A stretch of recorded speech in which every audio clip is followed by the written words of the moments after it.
வணக்கம் மக்களை, உற்சாகமாய் உங்களை வரவேற்பது வெள்ளக்கோவில் முருகேஷ் யூடியூப் சேனலுங்க. மக்கள்ஸ், ஒரு காலத்தில் பலர்கிட்ட இருந்த ஒரு நல்ல பழக்கம் இந்த காலத்தில் சிலர்கிட்ட கூட இல்லாத ஒரு பழக்கம், அனுசரணை. அனுசரணை அப்படிங்கிறதே இப்போ அப்படின்னா என்ன அப்படின்னு கேட்குற அளவுக்கு யார்கிட்டையுமே இல்லாத அளவுக்கு போயிடுச்சுங்க மக்கள்ஸ். எல்லாருக்கிட்டையுமே அனுசரணை அப்படிங்கிறது ஒன்று இருக்கணும். இருந்தால் தான் நம்ம வாழ்க்கையை நல்ல முறையில் கொண்டுகிட்டு போக முடியும். சரிங்களா? அந்த காலத்துலலாம் பார்த்திங்கன்னா ஒவ்வொருத்தரும் எல்லாத்துக்கிட்டேயுமே கண்டிப்பாக ஒரு 90% பேர்கிட்ட அனுசரணை அப்படிங்கிறது இருந்தது.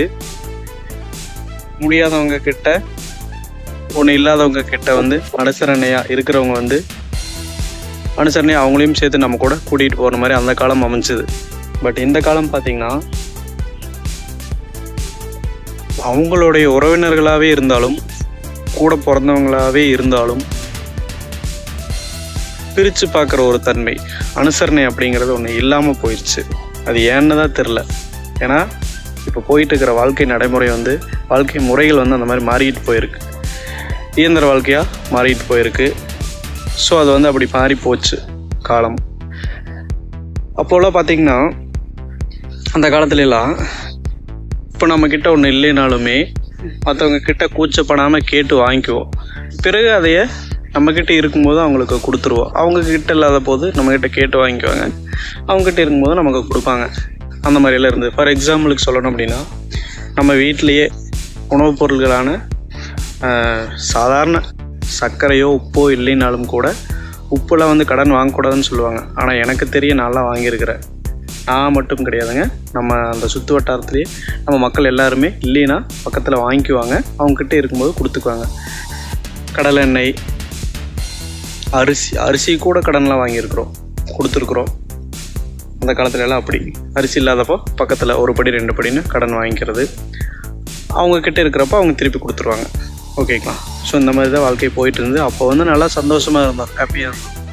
பட் இப்போவெல்லாம் சாதாரண ஒரு விஷயம், கடன் வாங்குறதுக்கே பணம் நிறைய கடன் வாங்குகிறோம். அது வேறு. நான் சொல்கிறது இந்த மாதிரி அனுசரணையான விஷயங்கள். நம்மக்கிட்ட ஒரு உணவுப் பொருள் எது இல்லைனாலும் பக்கத்துலலாம் போய் கேட்குறக்கு கூச்சப்படுறது. அது அவ்வளவுக்கு நம்ம ஏன் போகணும்? பக்கத்தில் யார் இருக்கிறாங்க, என்ன நடக்குதுன்னே நமக்கு தெரியறதில்ல. அந்த மாதிரி தான் போயிட்டுருக்கு. பக்கத்து வீட்டில் என்ன நடக்குது, அங்கே யார் இருக்காங்க, எத்தனை பேர் இருக்காங்க அப்படிங்கிறதே தெரியாத அளவுக்கு இப்போதைய காலம் போயிட்டுருக்கு. சிட்டியெல்லாம் வேறங்க. சிட்டி எப்போவுமே ஒரு மாதிரி தான் வித்தியாசமாக தான் இருக்கும்.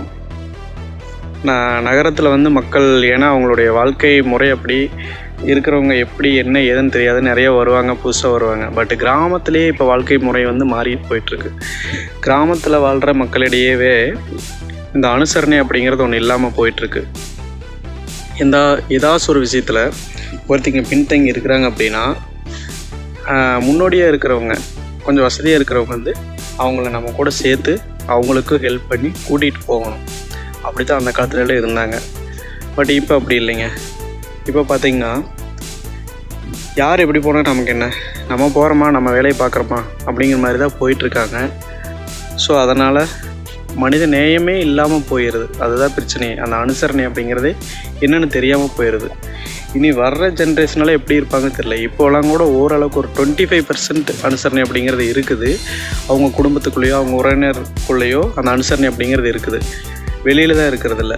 பட் எதிர்காலத்தில் அதுவே இருக்குமா அப்படிங்கிறதா டவுட்டு. ஸோ என்ன பண்ணணும்? நம்ம கொஞ்சம் சிந்திக்கணும். யாராக இருந்தாலும் கொஞ்சம் அனுசரணையாக போகணும். அனைவரையும் அரவணைச்சு கொண்டு போகணும். நம்ம கூட வர்றவங்கள நாம் கூட்டிகிட்டு போகணும். அதுதான் மேட்ரு. யாரும் எப்படியோ போகணும், நம்ம போகிறோமா, நம்ம முன்னேறி போகிறோமா, நம்ம பாட்டுக்கு போயிட்டுருக்கணும் அப்படின்னு இல்லாமல், நம்ம போகும்போது என்ன கொண்டுட்டு போகிறோம் சொல்லுங்கள் பார்ப்போம். ஒன்றும் கிடையாது. இன்றைக்கி இருக்கிற உயிர் நாளைக்கு இருக்குதா அப்படிங்கிறது நம்ம விடிஞ்சு உயிரோடு முழிச்சு பார்த்தா தான் அது நிஜம். ஓகேங்களா? அதுவரை நிரந்தரம் கிடையாத ஒரு வாழ்க்கை. ஸோ இதுவும் கடந்து போகும், எதுவும் சில காலம். இதையெல்லாம் மனசில் வச்சு நம்ம கூட இருக்கிறவங்கள அனுசரணையாக அனைவரையும் ஆதரித்து நம்மக்கிட்ட இருக்கிறத கொடுத்தும் நம்மக்கிட்ட இல்லாததை வாங்கியும் அனுசரணையாக வாழ்க்கையை கொண்டுகிட்டு போகணும் அப்படிங்கிறதா இன்றைய கண்டென்ட்டினுடைய ஒரு மையப்புள்ளியாக நான் வச்சுருக்கேன். ஸோ இது எல்லாத்துக்கும் புரிஞ்சிருக்கும், பிடிக்கும்னு நினைக்கிறேன்.